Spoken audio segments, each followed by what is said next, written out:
votre présentation, à la fois vos propos et vos slides, pour embarquer émotionnellement votre public.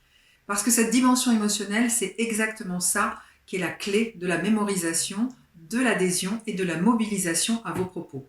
Vous vous rappelez de ce dessin animé Vice Versa, où on voyait dans le cerveau de la petite fille les émotions en fait qui étaient aux commandes, le dégoût, la tristesse, la joie, la colère, la peur.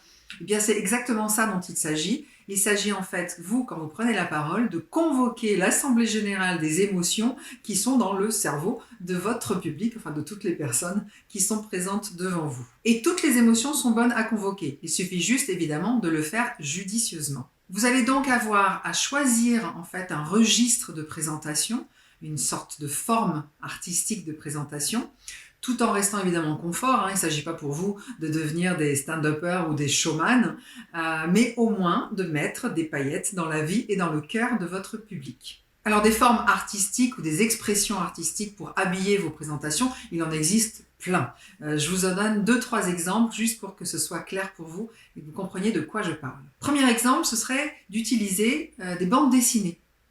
Comme ça, vous choisissez des cases, soit la situation, soit le personnage, soit les propos du personnage font écho à ce que vous êtes en train de présenter et ça vous aide en fait à appuyer vos idées clés. Et vous utilisez comme ça 3, 4, 5, 6 extraits de bande dessinée pour avoir un fil conducteur tout au long de votre présentation. Alors des bandes dessinées, évidemment, il y en a plein, elles sont connues, les personnages ont des caractéristiques, donc vous pouvez aller les choisir en fonction de ça. Il y a aussi des illustrateurs qui font des BD spécialement dédiés à l'entreprise. Je pense notamment à Gaps, qui a énormément de production. Vous pouvez trouver et sur internet ou sur des livres et aller choisir des extraits qui correspondent à ce que vous êtes en train de traiter pour votre entreprise.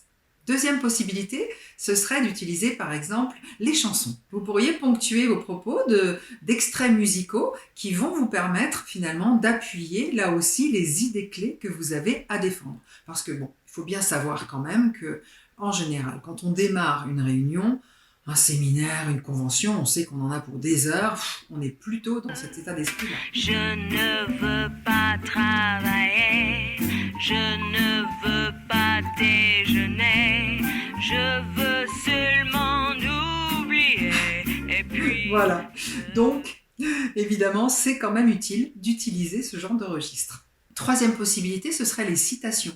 Vous pourriez par exemple aller chercher soit chez des poètes, des philosophes, des hommes d'entreprise, des chefs d'entreprise, des leaders d'opinion, des sportifs. Enfin, la palette est évidemment très large. Vous allez choisir des citations qui vont venir appuyer vos propos et on aura comme ça 4 ou 5 pendant toute votre présentation. Vous l'avez compris, ces différents registres que vous pouvez utiliser, ce sont finalement des habits qui viennent habiller vos présentations et qui vont permettre une certaine forme de décontraction, ils vont permettre de la complicité, qui vont permettre aussi de vivre des moments ludiques et tout ça contribue, tout ce plaisir partagé contribue à une meilleure mémorisation de vos propos. Alors j'insiste sur un point, ces habillages graphiques, ces habillages artistiques, ces formes d'expression que vous allez chercher dans l'environnement et dans la culture qui nous est commune, vous pouvez les utiliser quel que soit le sujet que vous avez à traiter. C'est pas parce que vous êtes en train de présenter la stratégie d'entreprise ou un sujet très sérieux, de toute façon dans l'entreprise c'est toujours sérieux, que pour autant vous ne pouvez pas utiliser ces registres-là. Il ne faut pas confondre l'habit avec le danseur. Voilà, alors des expressions différentes, des registres différents, il y en a plein. J'en ai moi au moins identifié une quinzaine. Donc vous avez le choix, amusez-vous, faites un vrai choix de parti pris et libérez vos présentations. Ciao!